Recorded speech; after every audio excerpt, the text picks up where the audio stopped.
మహిమాన్వితమైన కాశీనాయన క్షేత్రం దాదాపు 4 రాష్ట్రాల భక్తులతో అలరారేటువంటి పుణ్యస్థలి. ప్రతిరోజు వేలాది మంది భక్తులతో కిటకిటలాడుతూ ఉండేటువంటి ఓ గొప్ప ఆధ్యాత్మిక కేంద్రం. భక్తుల దాన ధర్మాలతో అనునిత్యము వేలాది మందికి అన్నదాన సంతర్పణ నిరంతరాయంగా నిరాఘాటంగా ఎక్కడా లేని విధంగా 24 గంటల పాటు అన్నదానం చేసేటువంటి ఒక ఆధ్యాత్మిక ఝరి కాశీనాయన క్షేత్రం. అంత కీర్తిగాంచిన ఆ కాశీనాయన క్షేత్రాన్ని కూటమి ప్రభుత్వం ఆ అన్నదాన సత్రాన్ని బుల్డోజర్లతో కూల్చివేసింది. ఆధ్యాత్మిక కేంద్రం యొక్క గుండెల మీద బుల్డోజర్లతో తన్నింది. కోట్లాది మంది భక్తుల మనోభావాలను తీవ్రంగా దెబ్బతీసినటువంటి ఈ చర్య ఎంతో నిరసనను ఎదుర్కొన్నది. రోజు దైవం పట్ల ధర్మం పట్ల అపారమైనటువంటి నమ్మకాలు మాకున్నాయి అని పీఠాధిపతుల కంటే కూడా ఎక్కువగా మాట్లాడేటువంటి ముఖ్యమంత్రి వర్యులు, వారి కేబినెట్ సహచరులు వాళ్ల ప్రసంగాల ద్వారా మేమే పవిత్రతను కాపాడేటువంటి ధర్మకర్తలమని చెప్పుకునేటువంటి వీళ్ల పాలనలో అత్యంత ప్రసిద్ధిగాంచిన కాశీనాయన క్షేత్రం నేల కొరిగింది. నిర్లజ్జగా నిర్దాక్షిణ్యంగా దాని మీద ఉద్దేశ్యపూర్వకమైనటువంటి దాడి చేసినారు. ఒక్కసారిగా నిరసన పెల్లుబుకే లోపల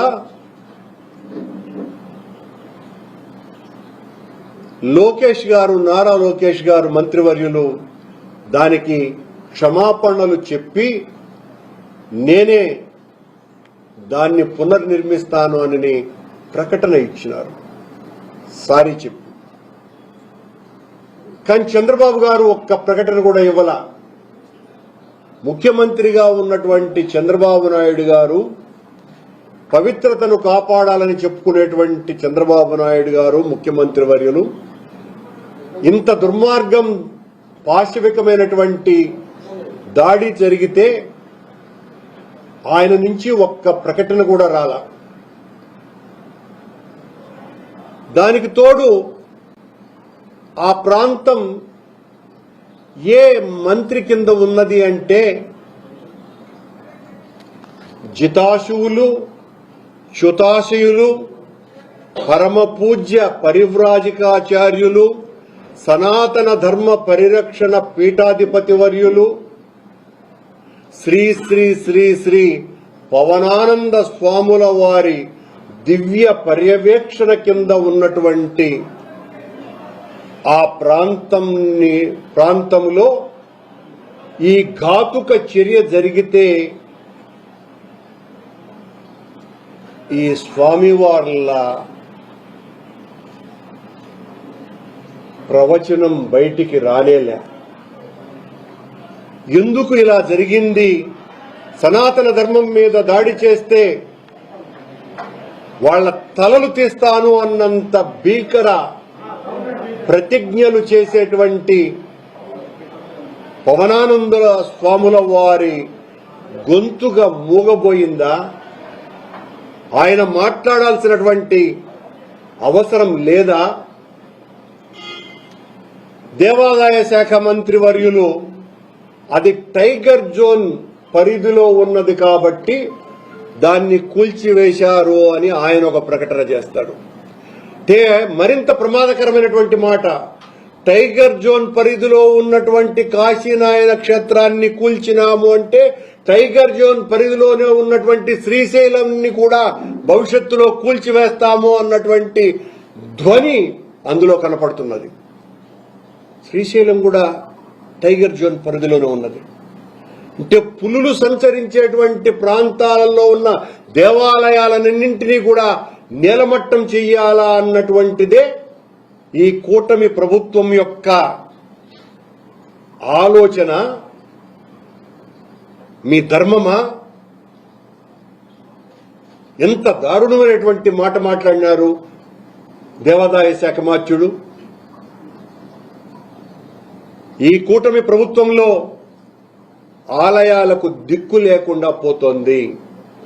ఆలయ పవిత్రతను గురించి మాటలు చెబుతారే కాని చేతలలో ఎక్కడా కూడా వాటి పరిరక్షణకు కించిత్తు చర్యలు కూడా వీళ్లు తీసుకున్నటువంటి సందర్భం లేదు. వైఎస్ఆర్ కాంగ్రెస్ పార్టీ మీద అభాండాలు అపవాదులు వేసేసి పబ్బం గడుపుకోవాలని చూసుకోవటమే తప్ప, వెంకటేశ్వర స్వామి ఆలయాన్నంతా కూడా అపవిత్రం చేశారు జగన్ గారి ప్రభుత్వంలో అని మా మీద లడ్డూలో, వెంకటేశ్వర స్వామికి నైవేద్యం ఇచ్చేటువంటి లడ్డూలో ఆవు కొవ్వును పంది కొవ్వును కలిపినారు అని సాక్షాత్తు ముఖ్యమంత్రి అత్యంత ధైర్యంగా ప్రకటన ఇచ్చేంత స్థాయికి కూటమి ప్రభుత్వం దిగజారింది. ఇంకా మెట్లు లేనేలేవు మేము మళ్లీ జారటానికి అని. దాని మీద సాక్షాత్తు సుప్రీంకోర్టు అత్యున్నత న్యాయస్థానమే ఆగ్రహాన్ని కూడా వ్యక్తం చేసింది. ఒక బాధ్యతాయుతమైనటువంటి పదవిలో ఉన్నటువంటి మనిషి ఈ రకంగా మాట్లాడవచ్చునా అని కూడా అభ్యంతరాన్ని వ్యక్తం చేసింది. కానీ ఆయన గారేమో ఆ బాణాన్ని జనం గుండెల్లోకి వదిలి వైఎస్ఆర్ కాంగ్రెస్ పార్టీ మీద ఈ నింద బలంగా నాటుకోవాలని గుదిగుచ్చటం జరిగింది. ఆ తర్వాత మేము పెద్ద ఎత్తున దాని మీద మాట్లాడిన తరువాతనే వెనక్కి తగ్గటం జరిగింది ప్రభుత్వం. ఈయన గారి ప్రభుత్వంలో, వీళ్ల ప్రభుత్వంలో మొన్న వైకుంఠ ఏకాదశి రోజున దాదాపు 6 మంది వీళ్ల బాధ్యత రాహిత్యానికి పరాకాష్ఠగా తిరుపతిలోనే చనిపోతే 45 మందికి పైగా క్షతగాత్రులైతే ఎంత దారుణమైనటువంటి స్థితిలోకి వీళ్ల పాలన నెట్టబడింది అన్నటువంటి విషయం అందరూ కూడా చూడడం జరిగింది. మా పాలనలో కించిత్తు పొరపాటు జరిగితే అది గొప్ప నేరంగా చిత్రీకరించి అత్యంత దారుణాలు తెలుగుదేశం పార్టీ ప్రభుత్వంలో జరిగితే దాన్ని చాలా చిన్న సంఘటనగా, అది జరగాల్సినటువంటి విషయం కూడా కాదేమో అన్నంత చిన్నదిగా ప్రకటించేటువంటి ఈ కూటమిని మోసేటువంటి నాయకులు, ప్రసార మాధ్యమాలు. నిన్న ఒక తాగుబోతు కొండ మీద నేరుగా వెంకటేశ్వర స్వామి ఆలయ ప్రాంగణం బయట పెద్ద ఎత్తున గొడవ చేసి, నేను లోకల్, నన్ను అడ్డుకునే వాళ్ళెవరు, ఒరే ఎంత కావాలన్న మందు ఎంతైనా కొండ మీద దొరుకుతుంది అని అనగలిగేటువంటి ధైర్యం కూటమి ప్రభుత్వంలోనే సాధ్యమవుతున్నది. ఇప్పటికి 4 సార్లు ఎర్రచందనం కొండ మీదనే పట్టుబడ్డది. 4 సార్లు పట్టుబడ్డది అంటే 40 సార్లు కిందికి దిగుంటుంది అని అర్థం. దాని మీద ఏ రకమైనటువంటి చర్యలు లేవు. అనేక దేవాలయాల మీద దాడులు జరుగుతున్నప్పటికీ కూడా ఏమాత్రము కూడా చర్యలు తీసుకోకుండా ఇంత పవిత్ర క్షేత్రమైన కాశీనాయన దాదాపు 15 కోట్ల మందికి పైగా ఆరాధ్యనీయమైనటువంటి స్థలం అది. రోజు 40-50 వేల మంది ఉచితంగా అన్నప్రసాదాన్ని స్వీకరించేటువంటి పవిత్ర పుణ్యక్షేత్రం అది. ఆ క్షేత్రాన్ని నేలమట్టం చేస్తే అది అటవీ జోన్లో ఉందనని, టైగర్ జోన్లో ఉందనని మంత్రి, సారీ చెప్తున్నానని ఒక మంత్రి, ముఖ్యమంత్రి మౌనం, పవనానందుల స్వాముల వారేమో అసలు ఆయన శాఖ కింద ఉన్నటువంటి ఆ ఆశ్రమానికి సంబంధించి ఒక్క మాట కూడా మాట్లాడకపోవటం వెనుక ఆంతర్యం ఏమిటి?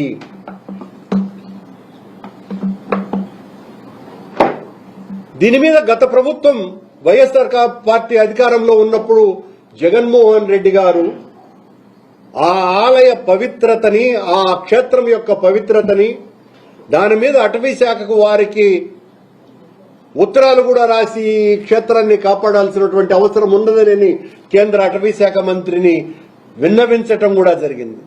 ఈ రోజున కేంద్ర ప్రభుత్వ అటవీ శాఖ ఏ రకమైనటువంటి ప్రకటనలు ఇవ్వకుండా, వాళ్ల ప్రమేయమే లేకుండా రాష్ట్ర ప్రభుత్వంలో ఉన్నటువంటి అటవీ శాఖ అధికారులు చంద్రబాబు నాయుడు గారి ప్రమేయం లేకుండా, సరే చంద్రబాబు నాయుడు గారికి సంబంధించిన విషయం కాదు అనుకుందాం, సాక్షాత్తు సనాతన ధర్మ పరిరక్షణకు నడుంబించినటువంటి మన స్వాముల వారి ఆదేశాలు లేకుండా దాన్ని కూల్చివేస్తారా? ఆయన కిందనే ఉంది కదా, ఆ శాఖ కిందనే ఉంది కదా. ఈ శాఖ కిందకు ఉన్నప్పటికీ కూడా మీరెందుకు దాన్ని అడ్డుకోలేకపోయినారు? అంటే పవనానంద స్వాముల వారు సనాతన ధర్మ పరిరక్షణ కోసమనే బిగించిన నడుమనని బొట్లు పెట్టడం, మెట్లు గడగటమే తప్ప ఆలయాలను రక్షించాలా అన్నటువంటి అసలు విషయాన్ని మర్చిపోయినాడు. ఎంతసేపు బీజేపీకి కొమ్ముగాయాలా, ఆ బీజేపీని ఎలా మొయ్యాలా అన్నటువంటి విషయంలో తలమునకలై ఉండటం మూలంగా ఇంత ఘోరమైనటువంటి సంఘటనలు జరిగితే కూటమిలో ఉన్నటువంటి కాషాయ దళం కూడా స్పందించాల్సినటువంటి అవసరం ఉన్నది కదా. ఎందుకు స్పందించటం లేదు మీరు? ఇంత ఘోరం జరిగితే దీని వెనుక ఉన్నటువంటి దుష్ట శక్తులు ఏంటి? కాశీనాయన క్షేత్రం ఏమైనా దాన్ని కుల ప్రాతిపదికనేమైనా చూస్తున్నారా అన్నటువంటి అనుమానాలు కూడా భక్తులకందరికీ కలుగుతున్నాయి. అది ఆధ్యాత్మిక క్షేత్రమే కాదు అని ప్రకటించదలుచుకున్నారా అన్నటువంటి అనుమానాలు కూడా ఈ 4 రాష్ట్రాలలో ఉన్నటువంటి భక్తులకు కలిగి ఆవేదనకు గురవటం జరుగుతున్నది.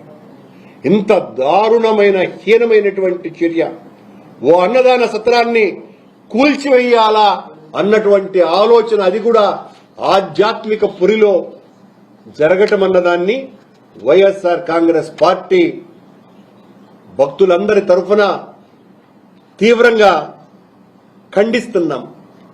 అలాగే ఆయన లోకేష్ గారు నిన్న మాట్లాడుతూ శవాల మీద పుట్టినటువంటి పార్టీ వైఎస్ఆర్ కాంగ్రెస్ పార్టీ అన్నటువంటి మాట, ఓ శవం మీద పుట్టింది, మరో శవం మీద అధికారంలోకి వచ్చింది అని ఓ అసభ్యకరమైనటువంటి మాటలు మాట్లాడినారు. బాధ్యతాయుతమైనటువంటి పదవిలో ఉండి మీరు ఆ మాట మాట్లాడితే మేము మాట్లాడాల్సి వస్తుంది. మీ పార్టీ అధికారంలోకి వచ్చింది, మీ తండ్రి ఒక శవాన్ని అడ్డు పెట్టుకుని సాక్షాత్తు దైవ సమానుడుగా వేలాది మంది, కోట్లాది మంది పూజించేటువంటి, అభిమానించేటువంటి ఎన్టీఆర్ గారి శవాన్ని అడ్డు పెట్టుకుని అధికారంలోకి నిలబడ్డది మీ పార్టీ అన్నటువంటి విషయాన్ని మరిచిపోవద్దని ఆయన్ను మానసికంగా చంపి లాక్కున్నటువంటి అధికారం మీది. అది సత్యమైనటువంటి విషయం కదా. మీ పీఠం కింద, మీ అధికారం పీఠం కింద నా పాత మిత్రుడు పింగళి దశరథరాం, వంగవీటి మోహనరంగా ఇలాంటి ఎంతో మంది శవాలు దాక్కుని ఉన్నాయి అన్నటువంటి విషయాన్ని కూడా లోకేష్ గారు మీరు గుర్తించాల్సినటువంటి అవసరం ఉన్నది. జగన్మోహన్ రెడ్డి గారిని తిడితే సరిపోతుంది, మేము నమ్మేస్తాము అని అనుకుంటే మీ పాప భాండారం, మీ రక్తసిక్తమైన హస్తం, అది కబంధ హస్తం కంటే చాలా పెద్దది అన్నటువంటి విషయాన్ని గుర్తు చేస్తున్నాం. ఈ సందర్భంగా గిల్లి జోలపాడటం, చంపి మాల వేయటం, వెన్నుపోటు పొడిచి పీఠమెక్కటం, పీటలెయ్యటం మీ పార్టీకి ఉన్నటువంటి లక్షణం అన్న సంగతిని కూడా ఈ సందర్భంగా మీరు తెలుసుకోవాల్సినటువంటి అవసరం ఉన్నది. కూటమి ప్రభుత్వంలో కూర్చున్నందుకేనేమో కాషాయ దళం నోరు విప్పటం కూడా మానేసింది. ఆలయ విధ్వంసాల మీద, సనాతన ధర్మానికి ఆంధ్ర రాష్ట్రంలో జరుగుతున్నటువంటి అన్యాయాల మీద, వెంకటేశ్వర స్వామి క్షేత్రంలో అడుగడుగున రోజుకొక దాష్టీకం జరుగుతున్నది.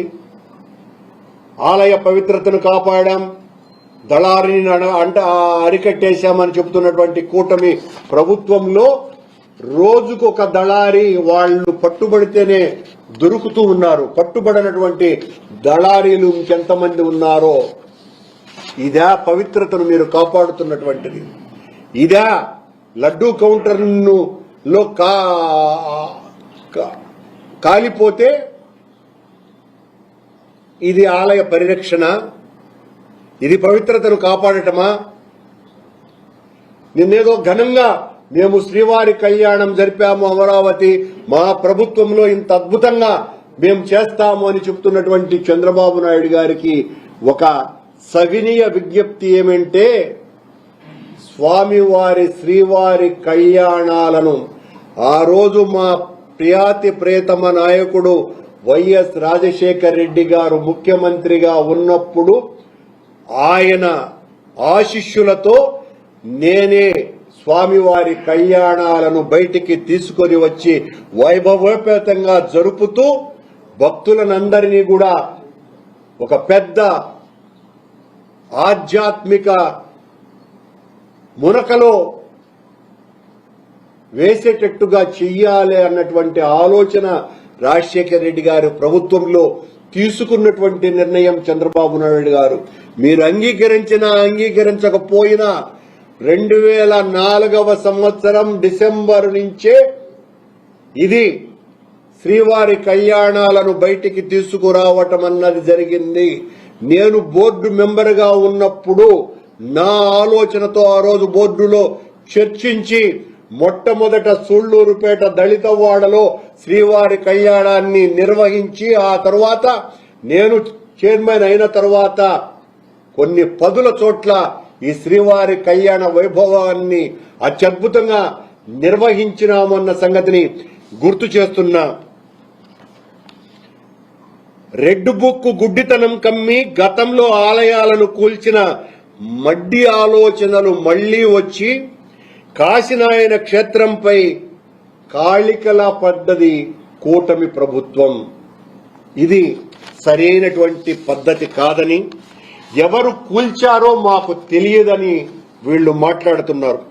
ఉత్తర్వులు ఎవరో గుడ్డిగా ఇచ్చారని కూడా ప్రకటనలు చేస్తున్నారు.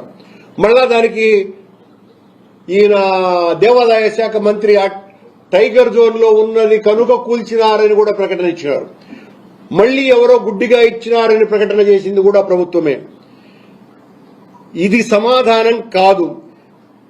మీకు తెలియకుండానే ఆశ్రమాలు కూలతాయా? ఆలయాలు నేలమట్టమవుతాయా? ప్రసాదంలో విషాలు కలుస్తాయా? కాషాయం క్రింద విషం చిమ్ముతున్నది మీరు కాదానని ప్రశ్నిస్తున్నాం. ఈ సందర్భంగా పార్టీ మీటింగులకు ప్రభుత్వ ఖర్చుతో గాలిలోకి ఎగిరే మీ హెలికాప్టర్ కు కాశీనాయన క్షేత్రంకు దారి మాత్రం కనపడటం లేదు. పవనానంద స్వామి, నేను నడుం బిగించా, అందుకోసమనే నేను బ్రతికున్నా. మా ఇంటిలో సనాతన ధర్మం పుట్టింది అంటే, సనాతన ధర్మం పుట్టింది అంటే ఆయన కూడా చెప్పినాడు, మా నాయన మా ఇంట్లో పూజ గదిలో ఉండేటువంటి దీపంలో సిగరెట్టు ముట్టించుకుంటాడు. అది కొత్త సనాతన సిద్ధాంతం. పవనానందుల స్వాముల వారు కొత్తగా ఉటంకించుంటున్నటువంటి ఇదొక ఆశయము అనాల్లో, లేకపోతే తత్వం అనాలను. అలాగే ఆయన ఇంకో మాట అన్నారు, నేను బాప్టిజం తీసుకున్నా, మా కూతుర్లు బాప్టిజం తీసుకున్నారు, మా భార్య చర్చి ఆలోచనల ప్రకారం నడుస్తుంది అంటే సనాతన ధర్మంలో ఇది కూడా భాగస్వామ్యమేమో అన్నది కూడా మన పవనానంద స్వాముల వారు ప్రకటించాల్సినటువంటి అవసరం ఉన్నది. సనాతన ధర్మం మా ఇంట్లోనే పుట్టింది అని చెబుతున్నటువంటి వ్యక్తి వీటికి సమాధానం చెప్పాల్సినటువంటి అవసరం ఉన్నదా లేదా? మీరెందుకు ఇంకా మౌనంగా ఉన్నారు? అటవీ శాఖ మాత్యులుగా ఉన్నటువంటి పవనానంద స్వాముల వారు కాశీనాయన క్షేత్రాన్ని ఇంత దారుణంగా బుల్డోజర్లతో కూల్చివేస్తే నారా లోకేష్ గారు ఎందుకు ప్రకటన చేసినారు? ఆ రోజున వెంకటేశ్వర స్వామి ఆలయానికి సంబంధించినటువంటి ఆ ఘటనలో 6 మంది చనిపోయినప్పుడు నేరుగా మీరు ఇక్కడికి వచ్చి మెట్లు కడిగి బొట్లు పెట్టి నేను సారీ చెప్తున్నా, ప్రభుత్వం సారీ చెప్పాలా, బిఆర్ నాయుడు గారు సారీ చెప్పాలా, ఈఓ సారీ చెప్పాలా అని చెప్పినటువంటి మీరు ఈ రోజున కాశీనాయన క్షేత్రాన్ని పడగొడితే మీరెందుకు సారీ చెప్పలేదు? ఎందుకు అధికారుల మీద చర్య తీసుకోలేదు? అసలు ఆ రోజున లోకేష్ గారు ఈ రకంగా పవన్ కళ్యాణ్ గారు సారీ చెప్పినారు అంటే ఆయన సారీ చెప్పటం మా పార్టీ స్టాండ్ కాదు అన్నటువంటి లోకేష్ గారు ఈ రోజున ఎందుకు సారీ చెప్పినారు?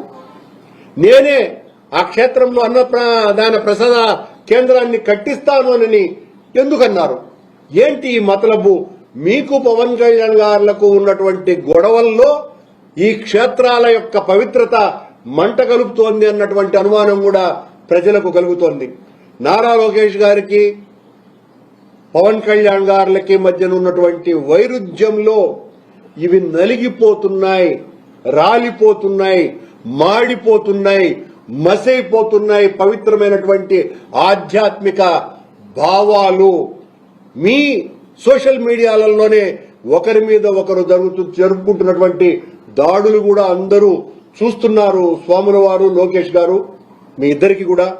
కానీ మీ ఇద్దరి గొడవలకు సంబంధించిన విషయాలు మాకు అవసరం లేదు. కానీ పవిత్రమైన ఆధ్యాత్మిక క్షేత్రాల యొక్క ఉనికిని కాపాడవలసిందిగా మాత్రం కోరుతున్నాం.